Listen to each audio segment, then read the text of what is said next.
कानपुर में tractor driver पति की हत्या करने वाली पत्नी रीना का अपने 2 भतीजों के साथ लव अफेयर का दावा किया जा रहा है।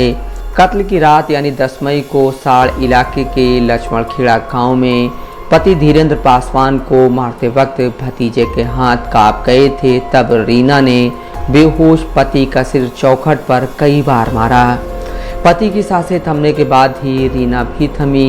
पुलिस ने जब रीना की कॉल डिटेल चेक की तो एक नंबर पर 50 से 100 बार कॉल की गई थी। नंबर ट्रेस किया गया तो यह धीरेन्द्र के भतीजे सतीश का निकला। रीना ने सतीश के अलावा एक और नंबर पर ज़्यादा बात की थी।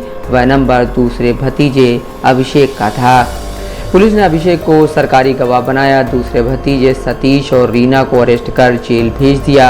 पुलिस की छानबीन में रीना के मोबाइल से 55 फोन वीडियो मिलने की भी बात कही जा रही है, जिसे जांच में शामिल किया गया है। धीरेन्द्र के पड़ोसियों के मुताबिक साल 2019 में रीना की शादी धीरेन्द्र पासवान से हुई थी। 1 साल बाद ही दोनों को एक बेटा हुआ था। रीना का शादी के 3 साल बाद पड़ोस में रहने वाले भतीजे सतीश और फिर अभिषेक से लव अफेयर हो गया। दावा है कि रीना ने एक एक करके दोनों भतीजों से शारीरिक संबंध बनाए। ये सिलसिला करीब 3 साल तक लगातार चला। हैरानी की बात ये थी कि दोनों भतीजों को खुद एक दूसरे के बारे में कुछ नहीं पता था, लेकिन 6 महीने पहले धीरेन्द्र ने रीना और भतीजे सतीश को संबंध बनाते देख लिया था। इसके बाद उसने पत्नी से मोबाइल छीन लिया, उसे घर से बाहर आने जाने से मना कर दिया। साथ ही भतीजे सतीश से भी सारे संबंध तोड़ते हुए उसे अपने घर आने से मना कर दिया। कुछ रिश्तेदारों को भी रीना पर नज़र रखने के लिए कहा गया था, लेकिन पति के मना करने के बाद भी रीना मान नहीं रही थी। धीरेन्द्र जब खेत पर चला जाता था तब रीना सतीश को बुला लेती थी। घर पर 75 साल की बूढ़ी सास ही होती थी। इनके अलावा रीना का 5 साल का बेटा था, जिसको वह खेलने के लिए घर के बाहर भेज देती या फिर सुला देती थी। इस दौरान जब भतीजा अभिषेक को पता चला कि रीना सतीश के साथ भी रिलेशन में है तो उसको बहुत बुरा लगा। उसने तब से ही रीना से मिलना जुलना और बातें करना बंद कर दिया था। पुलिस पूछताछ में रीना ने बताया, मुझे सतीश से प्यार था। मैं सतीश के साथ 3 साल से संबंध में थी। धीरेन्द्र मुझे और सतीश को एक बार रंगे हाथ पकड़ चुका था। इसके बाद धीरेन्द्र ने मुझसे बोलना बंद कर दिया था। रिश्तेदारी में भी कुछ लोगों को मेरे और सतीश के बारे में बता दिया था, लेकिन हम तब भी कुछ ना कुछ करके मिल लेते थे। लेकिन मिलने में बहुत परेशानी होती थी, इसलिए मैंने सतीश के साथ मिलकर धीरेन्द्र को ही रास्ते से हटाने का प्लान बनाया।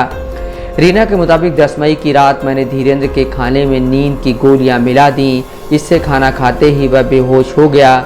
धीरेन्द्र के बेहोश होते ही मैंने रात को सतीश को फ़ोन करके घर के अंदर बुलाया। इसके बाद मैंने सतीश से दरवाजे की चौखट पर धीरेन्द्र का सिर मारने के लिए कहा, लेकिन सतीश डर गया। उसने कहा, मुझसे ये नहीं हो पाएगा। इस दौरान घर पर सिर्फ मेरी सास थी। सतीश के मना करने पर फिर मैंने ही धीरेन्द्र के सिर को चौखट पर तब तक पटका जब तक मैं खुद थक नहीं गई। जब मुझे लगा कि उसकी सांसें थम गई हैं तब मैं रुकी।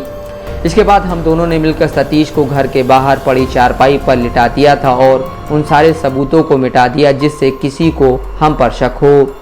रीना को पुलिस ने 18 मई की शाम को अरेस्ट किया। पुलिस जीप से उसको माती जेल ले जा रही थी। उस समय भतीजे सतीश को उसने कई थप्पड़ मार दिए। वह नाराज़ थी क्योंकि पुलिस की पूछताछ में सतीश ने गुनाह कबूल कर लिया था। उसे अफसोस था कि आशिक ने उसका नाम क्यों बता दिया।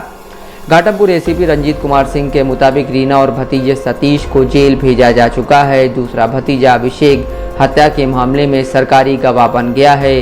रीना के मोबाइल में कई आपत्तिजनक वीडियो मिले हैं। चांद खान, दस्तक लाइव न्यूज़, कानपुर।